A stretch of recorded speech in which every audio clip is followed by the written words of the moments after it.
une population mobilisée derrière son maire, qui a une très grande vision par rapport à l'éducation, qui est en train de mener en marche une politique qui entre en étroite ligne avec la politique du ministère de l'Éducation nationale, qui recommande aujourd'hui un financement de l'éducation de façon endogène, mais également de façon innovante. Tout à l'heure, quand je disais que la politique menée par monsieur le maire au niveau de Khombole est en droite ligne avec l'éducation, je ne suis pas entré dans les détails. Il a compris qu'il fallait aider un petit peu les parents d'élèves. De par la dotation de fournitures scolaires, ça a été fait l'année dernière et ça a été réitéré encore cette année. Les élèves ont reçu des kits scolaires. C'est vrai que la dotation n'est pas complète pour un problème simplement de timing, d'emploi du temps. Mais il s'est engagé, parce que son équipe est en train de faire le travail, il s'est engagé à donner aux autres d'ici la fin de semaine leur également quota.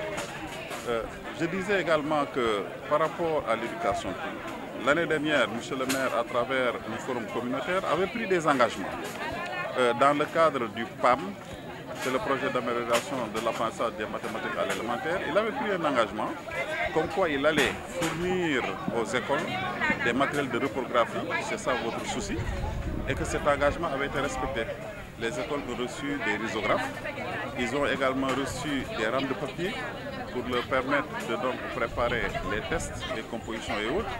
Mais il a également appuyé de façon financière à la reprographie des cahiers de mathématiques.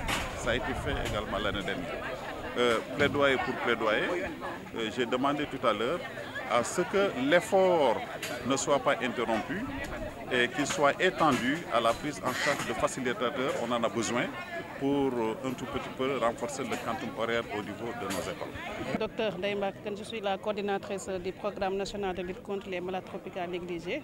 Il m'est particulièrement agréable vraiment d'assister aujourd'hui à cette journée de lancement de la routinisation du déparasitage des enfants au niveau des écoles.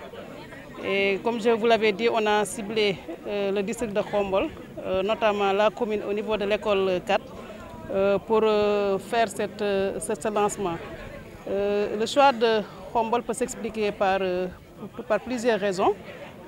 Déjà, nous savons que le district de Khombole est un district qui est endémique aux maladies tropicales négligées. Rappelez qu'au niveau du Sénégal, nous avons ciblé 15 maladies tropicales négligées sur les 21 au niveau mondial.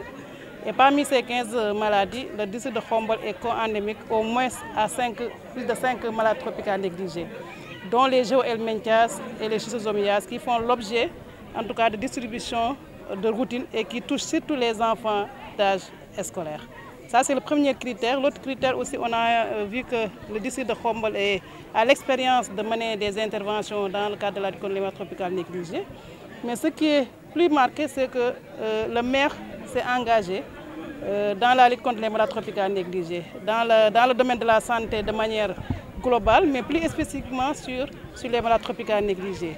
Autre chose aussi, on a vu qu'il y a une bonne collaboration entre le secteur de l'éducation, le secteur de la santé, mais surtout aussi, il faut noter qu'il y a un dynamisme communautaire fort au niveau du district de Khombole, mais surtout aussi le leadership des autorités administratives, le leadership des autorités sanitaires, éducatives. En tout cas, tout ça, ce sont des critères qui ont fait que nous, on a ciblé le district de Khombole pour faire ce lancement.